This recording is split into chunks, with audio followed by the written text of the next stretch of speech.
Okay, so yeah, just making sure. All right, let's just see. Okay, it still works. Still works. Little coach got a little street howitzer in case there's any highwaymen that approach and try to nick my baubles. I'm really upset today. Very upset. I've been upset for like 3 days now. Because this video is recorded obviously a week late, like everything else I do. My two favorite YouTubers made a big, giant oopsie. It's difficult to make the stuff that we want to make and also then appeal to the advertisers as well. And I'm not even joking when I say they're my two favorite YouTubers because I'm not I feel like a lot of their audience is 14-year-old girls. I love them. Shane Madej and Ryan Bergara. The two men that I've been watching since they made BuzzFeed Unsolved, one of the greatest series of videos of all time. This week on BuzzFeed Unsolved, we cover the Axeman Killer of New Orleans, one of the strangest serial killer cases I've ever read. Basically, one of the reasons I even decided to keep doing YouTube and didn't quit in 2019. This strange family road trip would set into motion a hunt for the family that would captivate Australian media. Local police sergeant Mark Knight called it, quote, the most bizarre case in 30 years. Blue text, yellow text. I love it. Incredible shit. I love these guys. But they made a big fucking fat ass oopsie, and it's because they took advantage of something that most YouTubers take advantage of, but they just did it in a really dumb way. What a life I've lived here on this platform.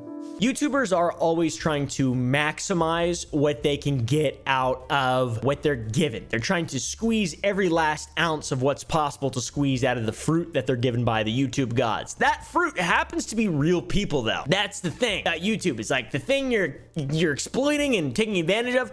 Those are people. A lot of people on YouTube try to go mainstream. Some people have done it successfully and they no longer have to squeeze that fruit really hard because they've made it. Bo Burnham, for example. Here's a tip for straining pasta. Here's a 9-year-old who died. Fucking Fred. Hey, it's Fred, and it's really nice out, so I think I'm gonna go swimming later. He got to hang out with John Cena. That shit was cringe as but hey, I'm not gonna pretend like it didn't happen, okay?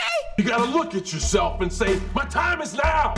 Show what kind of man you really are. Use those talents. What are your talents, Fred? I'm a good singer. No! Lily Singh. That shit was terrible, but still, it deserves to be talked about sometimes in a positive light. I remember the day I told them, I think I'm gonna become a vegetarian. And one of my friends was like, oh, so you're gonna take care of horses? Obviously, most people aren't able to make this transition smoothly because the audiences don't carry over. YouTube is a very simple thing. It's a very simple thing. It's a very direct connection you have with the creature that you're speaking to, the creature being you guys. I am the YouTuber. And a lot of times when you try to take shit to the next level, there's a lot lost in translation. And my friends, Ryan Bergara, they're not my friends. I don't know why I said that. My parasocial friends that I've known for in 6 years, Ryan Bergara and Shane Madej, they try to take their content to the next level, and it's bad. It's bad. The channel's called Watcher. I'm not sure if you guys have heard of it. Ghosts in the courtyard? Snapping specters? The shortest short shorts of all time? Grab a snack and help us unpack all that and more. It's time for Ghost Files Debrief. It's an excellent channel, and it seems like they're still going to be posting there, but for a while there was a little squirrely. It's just tough because I've always really loved and cared about the YouTube community, so it's hard to leave. Disclaimer, I get a little bit upset in this video. Not that I'm like, going super balls to the wall and stuff, but I love this channel and I love these guys, and I feel like this is something that made me upset and I should make an honest video about it. As cringe as that may be, I am heavily invested in the YouTube culture and I love the Watcher channel, and that's what we're talking about today. And I'm irritated and upset and I feel backstabbed, but I also feel relieved, all right? Because at the end of the video, you'll see. What is Watcher? What is BuzzFeed Unsolved? What the f is wrong with me? Who are Ryan and Shane? Well, guys, BuzzFeed is the root of all of it. BuzzFeed suffered a mass exodus of its top creators a couple years ago. People worked for BuzzFeed, made a bunch of money and a bunch of good content, and then they all just left because BuzzFeed fucking sucks and they did their own thing. The Tries guys and stuff. Today I'll tell you how the Try Guys became independent from my perspective. From my perspective. From my perspective. And the not stupid perspective. No, I'm kidding. Watcher? The three of us met at a media company called BuzzFeed, where we worked and hosted/created shows for almost 5 years. But eventually, it was time to move on, so we left. and joining forces to make shows seemed like the natural and horrifying decision. And thus, a little company called Watcher was born. Chris Ryacker, apparently. I left BuzzFeed after being there for 2.5 years. I made over 240 minutes of content there, over 2 feature films lengthwise. If you put all my taste tests back to back, it's actually the length of Game of Thrones. And Safia Nygaard as well. Today I'm going to be talking about why I left BuzzFeed. This is a very requested video topic. A lot of you guys have been asking me about this, and I want to be as open and honest as possible with you guys. If you just Google why I left BuzzFeed, you'll see a lot of videos about people leaving BuzzFeed. It's essentially a subgenre of content. It's kind of interesting. It was a bit of a phenomena for a while. Now, watch the channel we're talking about today was created by BuzzFeed alumni. It was founded by 3 members of BuzzFeed and a combination of their 2 most popular shows. When you're talking about things that you want to do in an office, which is your own living room, it doesn't seem that feasible or real. And that was tough because it required an insane, almost delusional bit of self-belief. Ryan Bergara is the creator and host of the BuzzFeed Unsolved franchise, which has amassed over 988 million views and 187 million hours. Over 2,000 decades watched. Ryan now creates Host Watcher with shows like Are You Scared? Which I love, by the way. I think it's one of the most creative things on YouTube. I'm Ryan Bergara, and this is Are You Scared? A show where I tell my friend Shane Madej the internet's scariest stories. Top 5 Beatdown, didn't like those. Spooky Small Talk, didn't like those either. He also loves acting, basketball, Disneyland, and a nice bucket of warm popcorn. Oh, yeah! Hey now, shut the fuck up. Shut up. There's no highwayman. It's okay. It's okay, baby. I do stay packing though, don't worry. Shane Madej is a co-founder of Watcher Entertainment and creator of Puppet History and Weird or Wonderful World. I don't like Puppet History. I'm gonna be honest, I don't like it either. He previously worked in public access in Illinois. Cringe! The Prairie State, as is colloquially known, is the nation's soybean leader with an estimated 600. Very cool. I think Shane is incredibly funny and he looks like the guy from the movie The Witch. I forget what that guy's called, but it looks just like him. Black Phillip, I'll in your arse. Get back! You should stop that! That's a direct quote from Shane Madej when he played in the 2015 horror movie, The Witch. There's also this guy. I'm not even gonna watch this. Formerly chemical engineer Procter & Gamble. He's bragging about being the executive producer at BuzzFeed and working at fucking Procter & Gamble. Dude, what? Who is this? He also brags about his Streamy Awards. What? Who cares? But yeah, anyways, Steven, obviously the odd man out here, and probably the only one of these 3 freaks that you've never seen before. Ryan is the gullible fellow, more inclined to believe supernatural elements and sort of scary things that go bump at night. He's the one who's like, We're not really sure what's happening. So we all of a sudden hear, hey, you guys got beer here?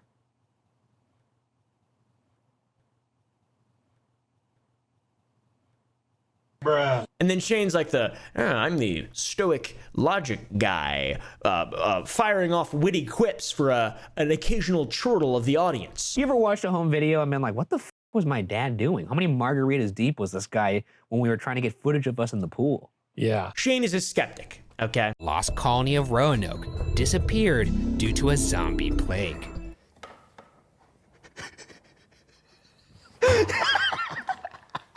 What do you... It's this really unique blend of different perspectives. It's interesting, unsolved cases. The whole thing was fucking awesome. I really do love BuzzFeed Unsolved. And Shane, mainly the reason I liked it, I like Shane a lot. Today on BuzzFeed Unsolved, we cover multiple cases and visit some of the most haunted, horrifying places in the world in an effort to answer some questions that I've always been curious about. Are ghosts and demons real? And if they are real, can they manipulate, harm, and perhaps even kill the living? Steven, the third guy, comes from a different BuzzFeed show, one of the 2 that I mentioned when they all came together. It's called Worth It. So we are gonna go to 3 drastically different buffets at 3 drastically different price points to find out which one's the most worth it at its price. He was co-host with a guy named Andrew, where they compared price points of food and other things, and they determined whether or not it was, yeah, you guessed it, worth it. Duff in his tuxedo and his eye patch with his stories of Rodney Dangerfield, like that's worth the price alone. My worth it winner, Sterling Brunch. These motherfuckers left BuzzFeed and created the Watcher channel, and within 4 years, they have amassed 3 million subscribers. I've been watching since the absolute very, very, very beginning. I'm rolling.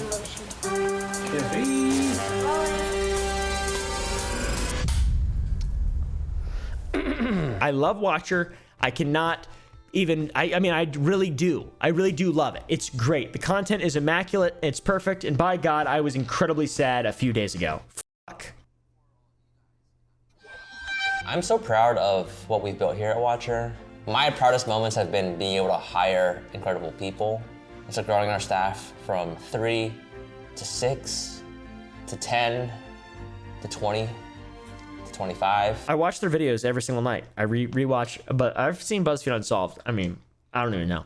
There's something wrong with me. Like, I'm not even joking. There's something fucking wrong with me. By leaving BuzzFeed and creating their own channel, they were able to take control of their content. Obviously, BuzzFeed, restrictive. You don't want to approach YouTube like television. There's a reason people make YouTube videos. There's a reason these people are called influencers. It's a different thing. It's a different animal. No one wants to be beholden to a network, especially not one as lame as fucking BuzzFeed. With classics like these. Why do you make women sit around and talk about men in movies when y'all easily just sit around and talk about boobs for hours? With Watcher, they started making a bunch of really cool stuff. There's the ghost stories thing. We're back. Where's my Timmy? You please step back towards the phone, please. Oh, first time we were here, we were a little scared, guys. Did we do something that upset you? Just a slightly less scared guy. Oh, okay, shut it off. I fucking hope I see a ghost. There's Puppet History. Welcome one and all to the shining 6th season of Puppet History. Everything is different now. No longer will two innocent students be pitted against one another for our amusement. They built their own sets. It's really creative, impressive. I like it. The characters are all there. It's nice. It's nice, all right? It is inarguably good content, I would say. I'd say it's excellent content. Very, very few shows or productions on YouTube can match the just level of entertainment that these guys provide. For free, by the way. You don't want to collaborate with the guy who crosses his eyes and plays his belly button? I didn't cross my eyes. You look pretty up, man. Hey, that's what happens when you feel the music running through you. And the channel has done well. I mean, obviously they have almost 3 million subscribers now. They had 3 million for a little while and they lost a couple. They posted almost 400 videos and have 400 million views. Shit falling out of my mouth. Now that seems awesome. It seems like a massive success story. They have ads in all their videos. They get good brand deals and stuff. But no, man, YouTube is too restrictive for them. YouTube's too restrictive. They can't build what they want to build, according to one of their most recent videos in which they announce everything is changing. And by that, I mean they say, goodbye, YouTube, and I dropped a dookie in my pants. We're making something for two audiences. We're making it for the fans, all of you out there, and we're also making it to please the advertisers. Nobody wanted their content to be better. Literally nobody. There's never been a content in the comments of a Watcher video or BuzzFeed Unsolved that has been like, hey guys, you know, I like the ideas and what y'all are doing here, but this shit's not produced enough. All right?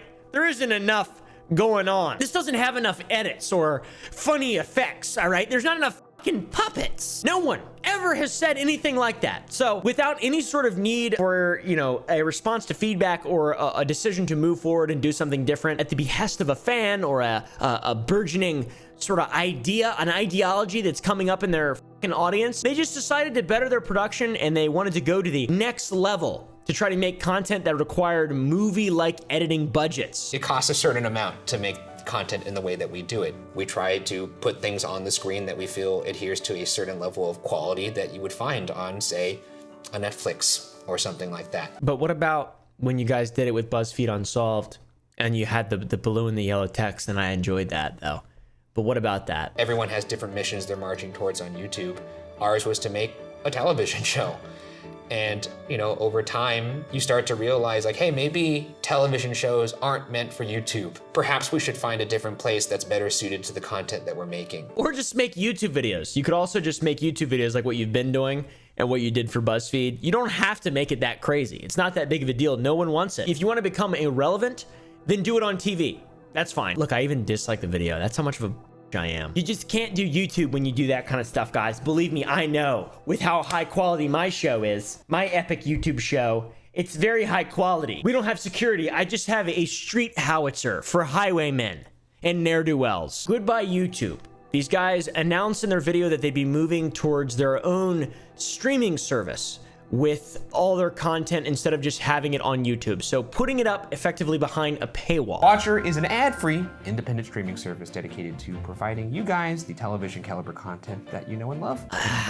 They claimed that their production value would increase because there's no place for this kind of thing on YouTube. You know, over time, you start to realize like, hey, maybe television shows aren't meant for YouTube. Perhaps we should find a different place that's better suited to the content that we're making and can support the dollar amount that we're putting into each of these episodes so that we're not constantly running around trying to find sources of revenue to support the model. I guess they didn't really want to have to please advertisers because having advertisers in each show is a gigantic pain in the ass. I'm very happy with the progress that we've made over here at Watcher over these past 4.5 years, but it feels like we are just at the point where we've hit a bit of a ceiling in terms of what YouTube is able to offer. More than 50% of our business is run by advertising. We are relying on ads to make money, to pay the bills, to run this office, to make beautiful content for all of you guys out there. And they also wanted to be able to put enough money into shows that just wouldn't be possible with YouTube AdSense, which I feel like that is possible. If you got a really good team of talented people, just like 5, 6, 7 people, maybe you could make these shows, right? Maybe contract out some set work. I'm not sure.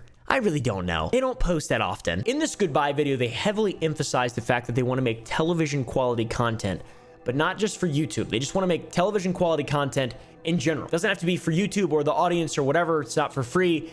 They just want to do that, it seems like. The goal was always to make television caliber quality content. And not just for YouTube, but for you guys.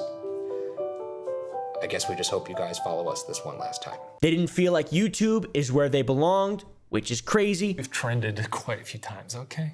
But that's never, that's never our goal. And I think by that token, YouTube has never been like the perfect fit for us. And having to please advertisers is not what they want to do, which is, quite frankly, you're not going to do that. That's rare, all right?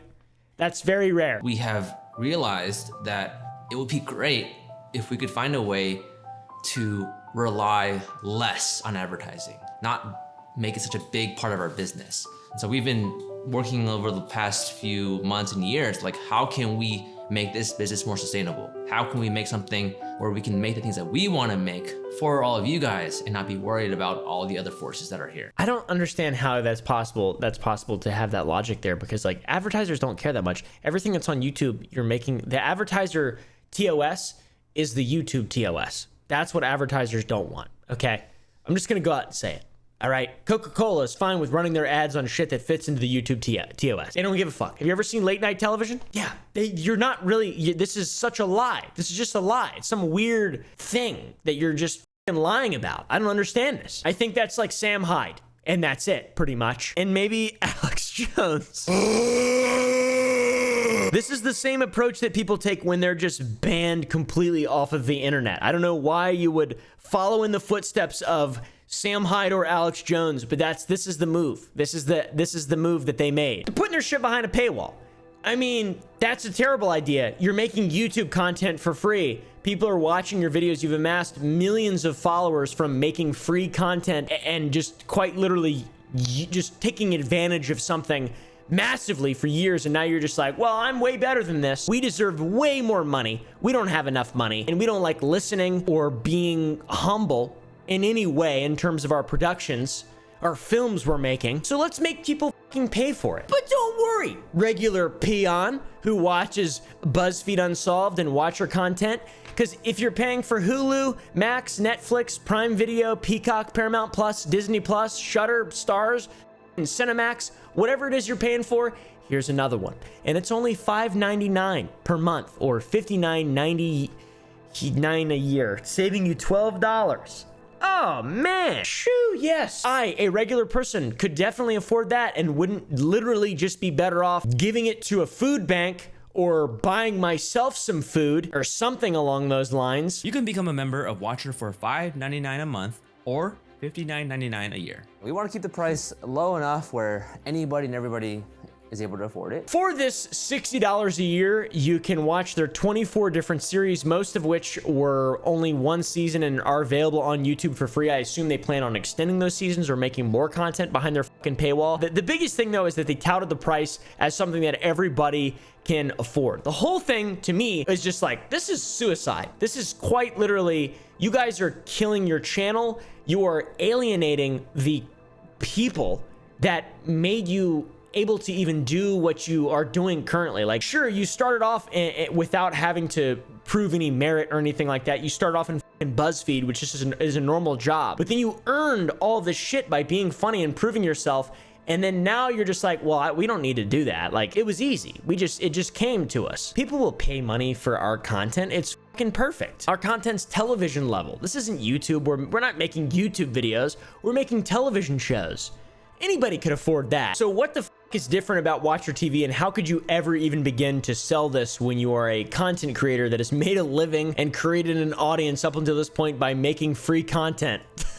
Well, guys, it's the same content, but just better formatting and more money, more funding. Probably wondering, how is it going to be different than the YouTube experience? The new streamer, I think, is a place that reflects what our content is. High quality series in season form, beautifully organized, ad-free. It's what we were destined to be. Oh man, we'll be able to go international with it. That's sick. The streamer is going to give us an opportunity to really add to it from a format standpoint, but we'll also be able to take bigger swings and go international. Like, we're going to the UK and we're going to Scotland. They'll have more time dedicated to the shows and a higher production budget. Okay, this YouTube videos, I feel bad for them. I feel so bad for them because, you know, they put so much fucking effort into this shit, and it's just like their last video they have on their channel, goodbye YouTube, and then they have released an apology video. Look, locked behind a paywall.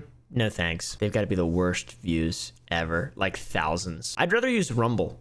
I'm just gonna be honest. I'd rather just use Rumble. It's free, at least. And there's some pretty insane, entertaining shit on there. But don't worry, just because it's behind a paywall doesn't mean you won't get little teasers. They're not gonna stop posting on YouTube forever. I mean, that's quite literally the hand that feeds them. That's how they got their start. That would be heresy if they did that. They'll post teasers for upcoming series and season premieres on YouTube for free, I think. But everything else will be restricted to their website. But you know, all this to say, you'll still occasionally see us on YouTube. We're gonna post trailers for our shows there. We're gonna have the season premieres of all of our series on there. But if you wanna watch the full seasons of all of our content, the streamer will be the exclusive home for all of that starting May 31st. Oh, thank you. Oh, thank you. Thank you so much. Thank you so much.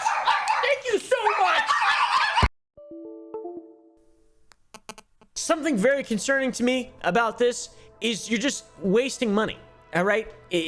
You're just wasting money. There's nothing on here. It's all the future content that's behind a paywall. The worst part about all this to me is that it's just the cost of their higher production that everyone wants, nobody wants. They're passing it on to me and you, like viewers of this shit, the people who want to watch this stuff, who don't give a how highly produced it is. You could, I mean, Wendigoon. Dude, Wendigoon doesn't have production that's even close to any of this, and his content is just as watchable.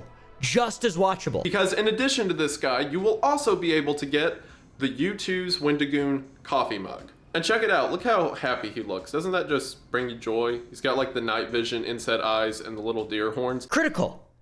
Simple content. Just as watchable. This is Shadowrun 2007. One of the most underrated games to ever release. Came out in 2006 and it's fundamentally CS crossed with a hero shooter. It's YouTube, guys. It's fucking YouTube. The production's cool, but it's a fucking complete and total gimmick. Thank you for all the joy that you're spreading around the world and the lessons we're teaching with cocktails. What else would you expect from your children? And you're making people pay for a complete and total gimmick because you're mentioning television. Why would you want to make television? You're already making television quality shit on YouTube. It has ads just like television already. It has the production level of television. Ghost Files is as high quality as television for sure. A lot of times when we recreate evidence in this show, it's like, this is probably not gonna get recreated because the odds are very slim. And we had been looking at that closet for, I wanna say a good 10 to 15 minutes before. A while, yeah. Oh God, it's so frustrating, dude. So out of touch, so frustrating. It's just so Hollywood. You know what I mean? It's like you spend too much time in Los Angeles and your brain turns to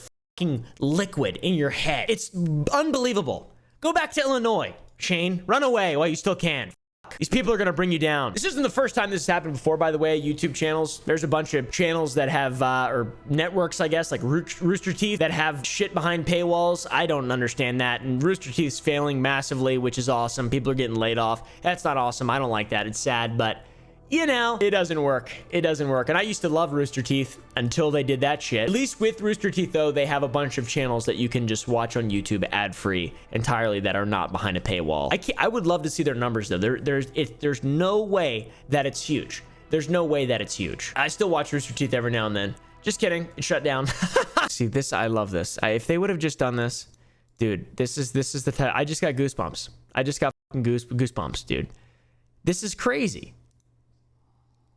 This is what people want to see. They don't give a fuck about all the other nonsense. They don't give a fuck. Rip Rooster Teeth. It's still around. I'm in denial. I refuse. Seems like the industry is changing there, my fellas. And Watcher is not anywhere near the size of Rooster Teeth and decided to make the exact same mistake that they have been making for years. And it's going to result in the same shit. It's just not going to work out. So the big failure is being out of touch and just charging money for people to watch shit. It's just not going to work when you're a YouTube guy. It didn't work for Rooster Teeth after a long time, even though they have a lot of titles and shit to watch behind their paywalls. Netflix, you're not going to ever be able to compete with Netflix. Obviously, it's a multi-billion-dollar business, but for $6.99 a month, you can watch thousands of movies and TV shows. It seems like for free. I'm going to be honest. It feels like free. I feel like I've never even paid for Netflix, but it's just a bold thing to request. So if it's a battle of comparison, Watcher fails every single time. Watcher, I would never spend a dime on Watcher. I would support on Patreon, right? Like if you just want to support a creator, that's one thing. But if the creator is making it a thing to just have a mandatory paywall for all their content and just being so fucking idiotic and out of touch, there's a lot of issues with it. We'll get into the issues. All right, guys, I want to hear what you think is the biggest issue, because this is a big learning moment for YouTube, I feel like, and a lot of content going forward. People are going to be looking at this from now on and hopefully making better decisions based off of people's feedback. Oh yeah, by the way, they did a soft launch, a beta period for early adopters to help them work out the kinks during this transitional period. All fucking buzzwords you don't want to hear when you're dealing with something like this. Think of this beta period as a soft launch, an opportunity for early adopters to sign up, help us work out the kinks, and provide feedback to make it a better experience for everybody. Yeah, the beta will be a transitional period where you'll still be able to access content on YouTube, but beginning May 31st, you'll need to become a member of our streaming service to access full seasons and new releases. So they still charge full price, but it's a beta period. We've been reading the things you've been saying, and we're sorry for the way we handled this. Now, these three, I don't want to say idiots, but I feel like this is just a level of idiocy that has to be acknowledged. These three idiots hoped that their YouTube following would just follow them right on to Watcher. There are 3 million people. They did not expect the level of outcry and hatred that would emanate within their community. Just everyone. There isn't a positive comment anywhere. There's none. I was angry off the bat before seeing anybody else's, this isn't me seeing someone else's thoughts and being like, yeah, I'm also angry. I'm a huge supporter of content, and like, you can pay for content if you want. Streamers, for example, barely make content, and people give them money all the fucking time. They shouldn't, but they do. Hey, thanks for the gummies. You said? These guys deserve some money for sure compared to streamers. Support them on Patreon. They already had that system going, and that's a huge point of contention as well, because they f***ed over everybody there. The big backlash is making people pay for shit that should just be free because they're making YouTube content. It's fine to have a Patreon, right? It's fine to get bits and donos and subs and all this stuff. That's completely fine in memberships. It's cool when it's voluntary and someone who has a little bit of extra money is supporting. What they did is not cool. This is not cool. This is a completely different thing. Also, having money, having a Tesla doesn't inherently make you a bad guy. It doesn't just open you up to, being a piece of shit and being able to be criticized to the end of time just because you have some money and you're spending it and you've been successful. Like, I don't think these guys should be poor. I think they should all three be very well off. I just don't think that their stupid decision to want to increase their production value should fall onto us, the viewers, and alienate us entirely. In fact, I would say download Tor and go to Pirate Bay or whatever the website that people use is now, and just pirate all of their stuff that's behind paywalls, even the early stuff. I would say just go pirate it, because I'm not going to buy it ever. And that's the argument for pirating that I love, is that I will pirate stuff that I never would buy. Therefore, there's no impact. It's not a big deal. I think pirating shit's awesome. I think it's fucking, I mean, maybe I shouldn't say that out loud, but like, I don't care. What the fuck? Do you actually think that people that pirate shit were ever gonna spend their money? They're smart. Why would they do that when you don't have to?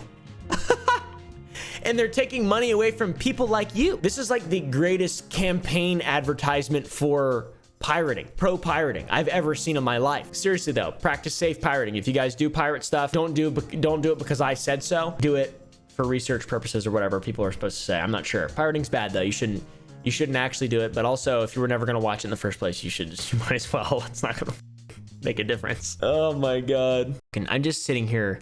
My mind is just rotting away thinking about how much shit has gotten worse and how much shit has changed. Holy I hate YouTube. It's a big slap in the face to everyone who watched anything from Watcher. Now you have to buy the show, guys. You like it?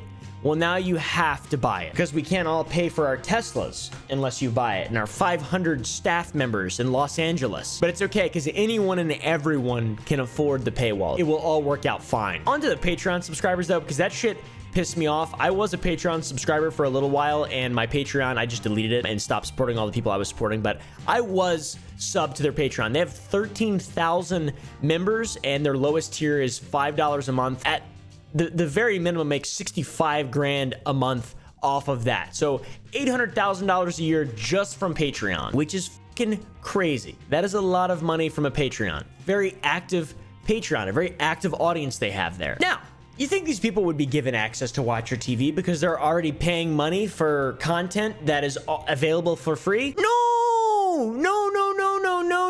guys. No, even people who paid for a full year on Patreon, their support gets them nothing. Maybe a slight discount on the new Watcher subscription. It's an upgrade though. It's fine. I think they knew that double charging for the current content they're making wasn't gonna fly, you know, having people pay on Watcher or else, and also having people willingly support them on Patreon. They rebranded the Patreon to be more geared towards supporting their podcast. But it's a different thing. It's not Watcher. It's a completely different thing, guys. It's, you know, this is what you're supporting, even though that isn't what you were supporting when you signed up. It's what you're supporting now, okay? So you get 40% off the Watcher subscription service, streaming $5.99 epic early adopter cost. That's only 10% more than you get if you're just a fool and you pay for the beta price, the early price in there. Anyone joining before May 31st gets the early adopter price. So you're already giving them money, you only save 10% more. That doesn't make any sense. By the way, you thought the comments on their YouTube were bad? The comments on their Patreon are terrible. They disabled comments on their last Patreon post. Pretty baller, pretty smart move there, I think. I feel bad for the people who subscribed for the year, believing they were getting benefits that were promptly taken away with no warning. False advertisement as its absolute finest, boys. Well done. Oh, so bad, so mean.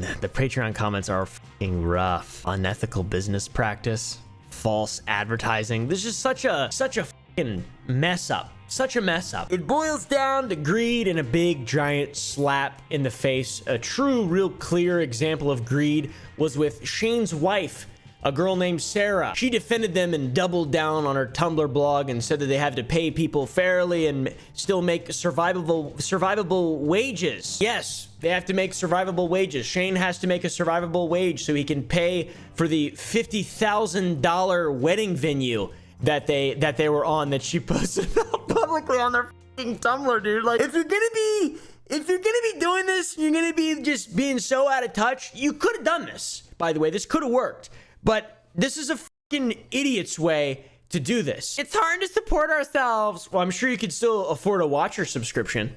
Anyone and everyone can. This is a bit nitpicky, but I find it very bizarre and a bit unnerving that they edited this goodbye YouTube video to be sad and depressing, as if they have no choice but to move away from YouTube. as sad as it is to say goodbye to YouTube, it's the right thing to do. Maybe that is the reality because they can't afford their channel or whatever, but wouldn't you just take a step back with the channel? Like, there's not an outside project or anything like that. There's not like a business they're trying to build outside of this, like something bigger, more important. It's just YouTube content that they're trying to turn into something that it's not. Television, cinema, nonsense. And the community isn't even expecting or demanding it in any way. It's just they're creating their own problems and hurting themselves and blasting themselves in the feet for no reason. And also knowingly abandoning their core audience. That's what drives me mad, because I would never pay for a fucking paywall streaming subscription service. I understand wanting to make your content better and the difficulty of paying people and all that. That's all completely reasonable and makes perfect sense. But this is just idiocy. It's just tough because I've always really loved and cared about the YouTube community, so it's hard to leave. And you watch the video, it seems like it seems like it's Steven's idea. It's a bit of a conspiracy, but I'm gonna blame it 100% on Steven. In my mind, Shane is fine and Ryan is just learning. That's how I'm gonna understand it, okay? Ryan's gullible in every situation, especially this. Shane is contractually obligated and Steven is evil and he's pulling the strings in his fucking lame-ass cooking show. Sad moment for YouTube. Betraying all the free watchers, betraying all the Patreon subscribers, and even worse, they have ultimately betrayed themselves. I remember a certain Eat the Rich Shane, which I grew to love and admire, and he seemingly has become the beast in which he thought he would destroy. This whole Eat the Rich thing reminds me of the scene from The Witch where Ralph Ineson, the guy who looks disturbingly like Shane Madej, is wrestling Black Phillip as he goes into the barnyard lot. And we can kind of visualize greed as Black Phillip, and Shane Madej is wrestling. Oh, Black Phillip, I wrestle you down now. And then he fails. Inevitably, he fails and gives into the greed and dies. Everything dies and it all sucks. Ironic. It always happens, guys. By the way, it always happens. A man who damns money and is in the business of making a lot of money is a man who will obtain money dishonestly, said that fascist woman. I believe. It's ironic, though. Little did we know we were listening to Shane ring the leper's bell for years. You from the rich, eat the rich. Ah, yeah. I mean, I do want to eat the rich. You know they taste good. This person put it real well. I think the watcher situation wouldn't be as wild if Stephen Lim wasn't specifically asking for their viewers to fund his stupid show about eating steaks wrapped in gold leaf or whatever the fuck rich people do. That is so fucking funny. Oh, it's so dumb and ironic and hypocritical and obvious. It's fucking obvious. These dipshits, in my opinion, have brain rot. I mean, they're not bad people, for sure. They're good people. They make great content, but there's something that's just in the water or in the air when you make YouTube videos and then you move to New York or you move to Los Angeles and then your brain fucking leaks out of your ears and you think you're awesome and then you just forget how to be a human with a rational brain and logical thoughts. It was the quickest destruction of well-earned, I would say, goodwill that any channel has ever completed, in my opinion. It's unbelievable. We regret stating and implying that it's a price that anybody can afford, and we fully acknowledge that it is not. Now, they made a response video because they had to, right? The 48-hour fucking deafening silence, 72 hours, I think they were. The standard rule of thumb is 48 hours for PR. You wait 48 hours to be able to collect your thoughts and then respond. And boom, they decided to do it on the fucking Try Guys couch. Ah, Jesus. Today, April 22nd, they made an update video.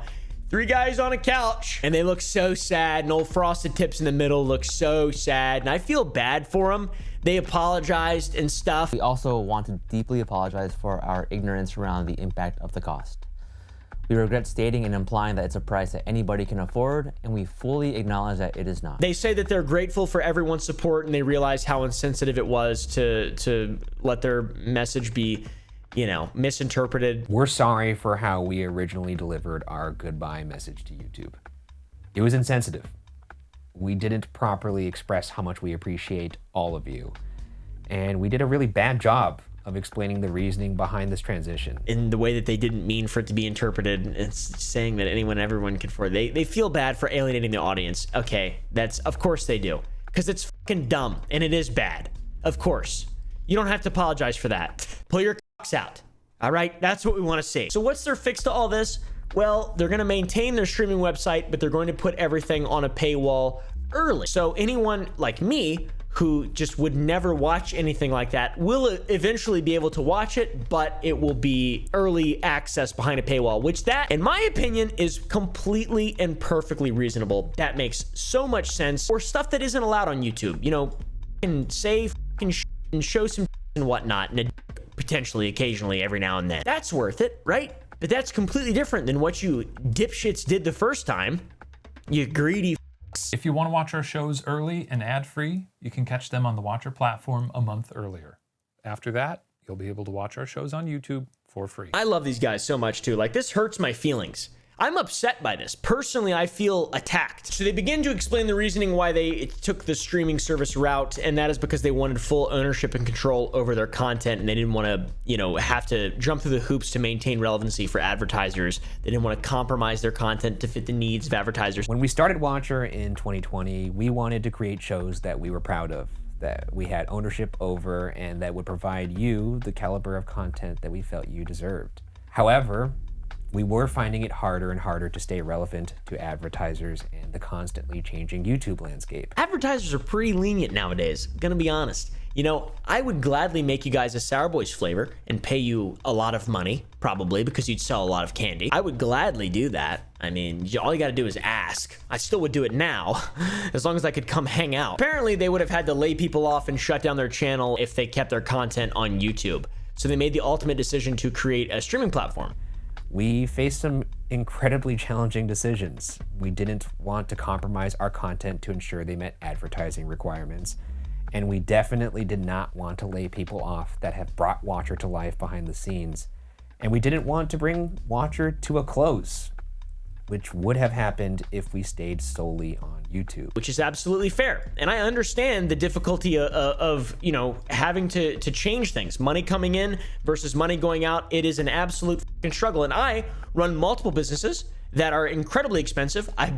We have a low production on the channel, but it's all just my friends and stuff. Like, we just go around and do this shit, and I hope that I'm paying people what they're worth and paying them enough to where they don't have to worry that much about money. And I'm spending all that shit on something really cool that you guys are gonna see in about 8 months that has nothing at all to do with videos, but it's pretty cool. And it's not candy related either. That's another project. I'm an idiot. I need to stop. So the Goobers accepted honoring refunds, and they talked about Patreon supporters saying that they had a key role in the support that has allowed them to come as far as they have been, because that's completely fucking true. And the way that they did this shit is so ignorant and stupid and overlooks just every important aspect of, I mean, whose idea was this? Seriously, whose fucking idea was this? All current Patreon members will receive a free subscription code to the platform.